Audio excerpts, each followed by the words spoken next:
क्या America Israel को धोखा देकर ईरान से डील करके इजराइल को फंसा चुका है? क्योंकि नेतन्याहू ने ट्रंप से कहा है, परमाणु डील नहीं, ईरान पर हमला करो। मस्कट में ईरान डील, तेल अवीव में हमले की तैयारी। क्या मस्कट में अमेरिका और ईरान की डील के खिलाफ इजराइल की खुली बगावत शुरू हो गई है? क्यों तेल अवीव से ईरान पर हमले की तैयारी शुरू हो चुकी है?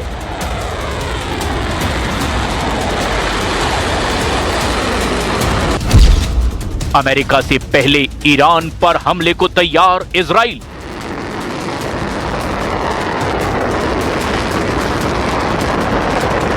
इजरायली मीडिया का दावा है कि अमेरिका से पहले इजराइल ईरान पर हमला करने जा रहा है। खामनेई के ट्रैप में ट्रंप और नेतन्याहू। क्या यह दावा सही है कि ईरान ने अमेरिका से मस्कट में डील करके ट्रंप और नेतन्याहू को ट्रैप में फंसा दिया है?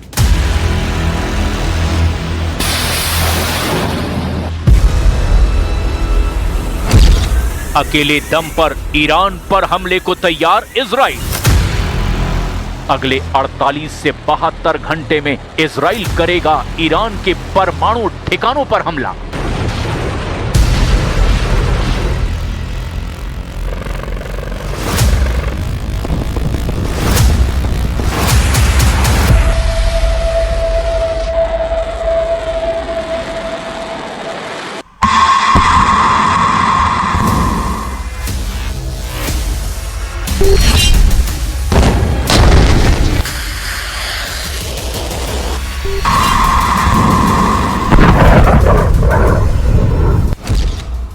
उड़ा देंगे ईरानी परमाणु ठिकाने, इजराइल का अमेरिका को चैलेंज।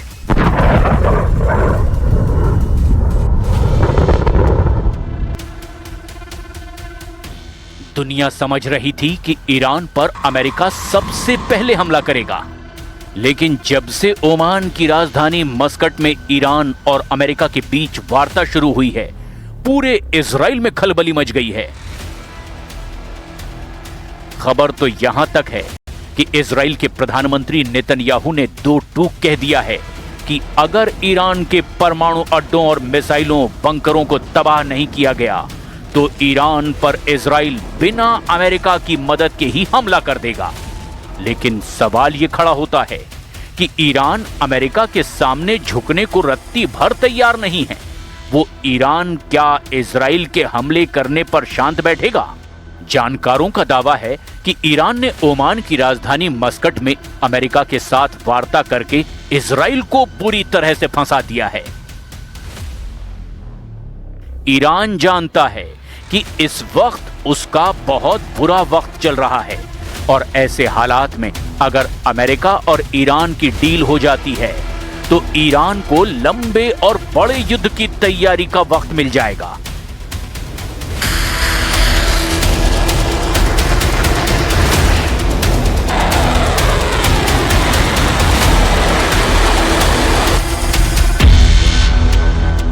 वहीं इजराइल का मानना है कि ईरान में हुए हिंसक प्रदर्शन के बाद से ही ईरान बेहद कमजोर है और इसी अफरा तफरी के बीच अगर ईरान के परमाणु अड्डों पर हमला हो जाता है तो ईरान की परमाणु और मिसाइल क्षमता पूरी तरह से तबाह हो जाएंगी। इसी को लेकर अब इजराइल के पीएम नेतन्याहू ने अमेरिका पर भड़कते हुए साफ कह दिया है कि इजराइल ईरान पर कभी भी हमला कर सकता है।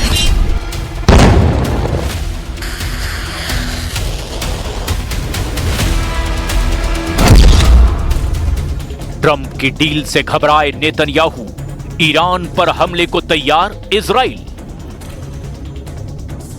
ओमान की राजधानी मस्कट में अमेरिका और ईरान के बीच चल रही शांति वार्ता के बीच इजराइल की आक्रामक धमकियां इस सोची समझी सैन्य और कूटनीतिक रणनीति का हिस्सा माना जा रहा है। इजराइल के इस कड़े रुख और धमकियों के पीछे 5 मुख्य कारण हैं। पहला, समय खरीदने की ईरानी चाल का डर। दरअसल इजरायली खुफिया एजेंसी मोसाद की रिपोर्ट के मुताबिक ईरान मस्कट वार्ता का उपयोग केवल समय बिताने के लिए कर रहा है। इजराइल का मानना है कि जब तक टेबल पर बातचीत चलेगी अमेरिका हमला नहीं करेगा और इसी बीच ईरान गुप्त रूप से अपने परमाणु हथियारों को अंतिम रूप दे देगा। इजराइल की धमकी का उद्देश्य अमेरिका पर दबाव डालना है कि वो वार्ता को लंबा ना खींचे। दूसरी वजह, मस्कट वार्ता का सीमित एजेंडा। दरअसल मस्कट में हो रही बातचीत मुख्य रूप से केवल परमाणु कार्यक्रम पर केंद्रित है। इजराइल इससे बेहद नाराज है क्योंकि वो चाहता है कि ईरान के बैलिस्टिक मिसाइल कार्यक्रम पर भी प्रतिबंध लगे। इजराइल चाहता है कि ईरान के द्वारा समर्थित प्रॉक्सी समूहों जैसे हिजबुल्लाह, हूथी को भी मिलने वाली मदद पूरी तरह से बंद हो जाए। नेतन्याहू का तर्क है कि अधूरी डील इजराइल की सुरक्षा के लिए परमाणु बम से ज्यादा खतरनाक है। तीसरी वजह, 2013 की सीक्रेट डील की यादें। दरअसल मस्कट वही जगह है जहां 2013 में ओबामा प्रशासन ने इजराइल को अंधेरे में रखकर ईरान के साथ गुप्त बातचीत शुरू की थी। इजराइल को डर है कि ट्रंप प्रशासन भी उसे बिना बताए कोई ऐसी डील कर सकता है जो इजराइल के अस्तित्व के लिए खतरा बन जाए। अकेले हमला करने की धमकी देकर इजराइल अमेरिका को ये संदेश दे रहा है कि वो किसी भी समझौते का हिस्सा तभी बनेगा जब उसकी शर्तें मानी जाएंगी। चौथी वजह, बैटलफील्ड पर दबाव बनाए रखना। इजराइल का मानना है कि ईरान केवल तभी झुकता है जब उसे विनाश का डर होता है। जब अमेरिका बातचीत कर रहा है तब इजराइल की धमकियां ईरान पर एक मनोवैज्ञानिक दबाव बनाए रखती हैं। नेतन्याहू का बयान एक बैड कॉप की भूमिका निभाने जैसा है ताकि ईरान को लगे कि अगर अमेरिका से समझौता नहीं हुआ तो इजराइल हमला कर देगा। पांचवी बड़ी वजह, ईरान की बढ़ती मिसाइल क्षमता। दरअसल ताजा खबरों के मुताबिक जून 2025 के हमलों के बाद ईरान ने अपनी मिसाइल उत्पादन क्षमता 300 मिसाइल प्रति माह तक बढ़ा ली है। इजराइल जानता है कि अगर अभी ईरान के इस ढांचे को तबाह नहीं किया गया तो भविष्य में उसका एयर डिफेंस सिस्टम जैसे आयरन डोम और एरो इतनी बड़ी संख्या में मिसाइलों को रोक नहीं पाएगा।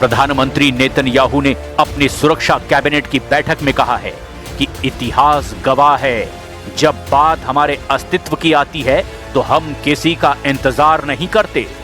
मगर मस्कट से निकलने वाला धुआं सफेद यानी शांति का संकेत नहीं हुआ तो तेहरान के आसमान में केवल इजरायली विमानों की गर्जना सुनाई देगी।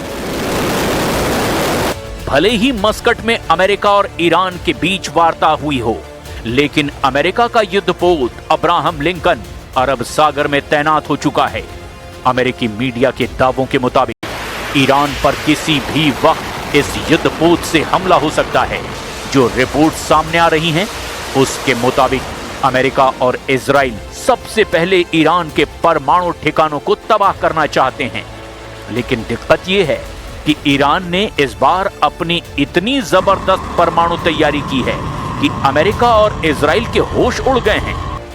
सैटेलाइट से आई तस्वीरों ने साबित कर दिया कि ईरान अपने परमाणु ठिकानों पर कुछ ऐसा गुप्त कर रहा है जो अमेरिका और इजराइल के लिए काल बन सकता है। Likewise, had very good talks on Iran. Iran looks like it wants to make a deal very badly. We have to see what that deal is. But I think Iran looks like they want to make a deal very badly, as they should. Last time they decided maybe not to do it, but I think they probably feel differently. We'll see what the deal is. It'll be different than last time. अब ऐसे हालात में देखना ये होगा कि क्या America से पहले इजराइल ईरान पर हमला कर सकता है, क्योंकि ऐसा दावा किया जा रहा है कि अमेरिका अपनी तरफ से पहला हमला नहीं करना चाहता।